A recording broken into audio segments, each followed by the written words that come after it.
तो मैं एक बात कहना चाह रही थी, कल जो मैं वचन बोली थी लूका 6 अध्याय का 46 से 48 वचन तक, तो मैं पहले भी इस वचन को बताई थी और ये बार-बार मेरे अंदर इस भाग से मैं बहुत ही आशीषित होती हूँ और मेरे को बहुत बल मिलता है।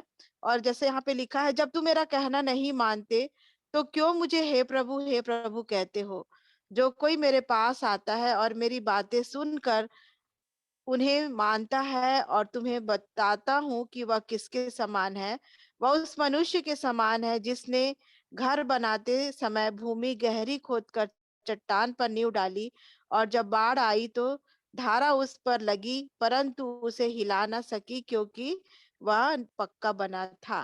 तो मैं यही पहले भी बताई थी कि हम लोग जब हर बार ऐसा होता है कि हाँ प्रभु जी हम आपको मानते हैं, तो यहाँ पे वचन ये कहता है कि जब तुम मेरा कहना नहीं मानते हो, तो यदि तुम बोलते हो कि हे प्रभु, तो ये है कि जब तुम मेरा कहना नहीं मानते तो मुझे हे प्रभु क्यों कहते हो?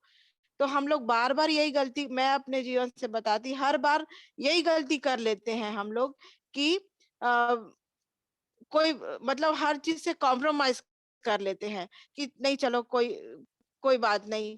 फिर प्रभु से क्षमा माँगेंगे, नहीं प्रभु ऐसा नहीं। ना, तो यदि हम इस वचन को जान रहे हैं, जब हम सीख रहे हैं, सीख गए हैं, इस चीज़ को जब जान गए हैं, तो प्रभु दया करे कि हम उस बात में दृढ़ता से बने रहने पाएँ।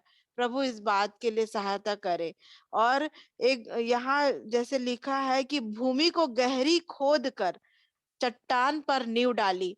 तो मेरे जीवन में जो भी गंदगी है, जो भी खराब मिट्टी है मेरे अंदर, उसको मुझको गहरी खोदना है, एकदम गहरी खोदना है, और वो सारी चीज़ें, सारी मलिनता, सारी बातों को मेरे को अपने अंदर से निकालना है, और उस जगह पे प्रभु यीशु मसीह जो मेरा चट्टान है, उसको मेरे को स्थापित करना है। तभी ये संसार की हर एक बातों से मैं टिकने पाऊँगी। चाहे वो कितनों भी आंधी-तूफान आए, कितनों भी बाढ़ें आए, वो उसको हिला नहीं पाएँगी।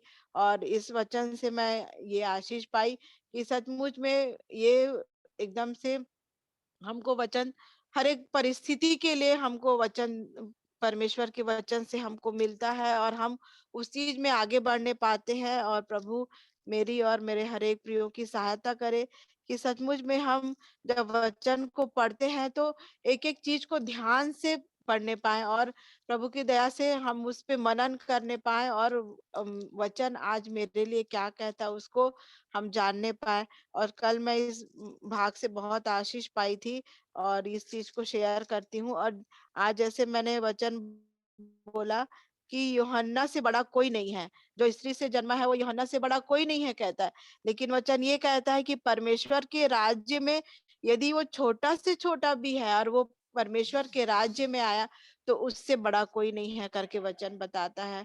तो सचमुच में परमेश्वर हम निम्न लोगों को ही चुनते हैं, और अ, जो दीनता और नम्रता के साथ प्रभु के चरणों के निकट आते हैं, प्रभु उसको शिरोमणि बनाते हैं। इसलिए मैं परमेश्वर पिता का उसके अद्भुत वचन के लिए, उनके अद्भुत वायदे के लिए, उनके अद्भुत प्रेम के लिए मैं हृदय से धन्यवाद करती हूँ कि सचमुच में मुझ तुझ अयोग्य पर दया करके प्रभु इस अद्भुत वचन को मेरे जीवन को सुधारने के लिए देते हैं। मैं प्रभु का हृदय से धन्यवाद करती हूँ। Thank you.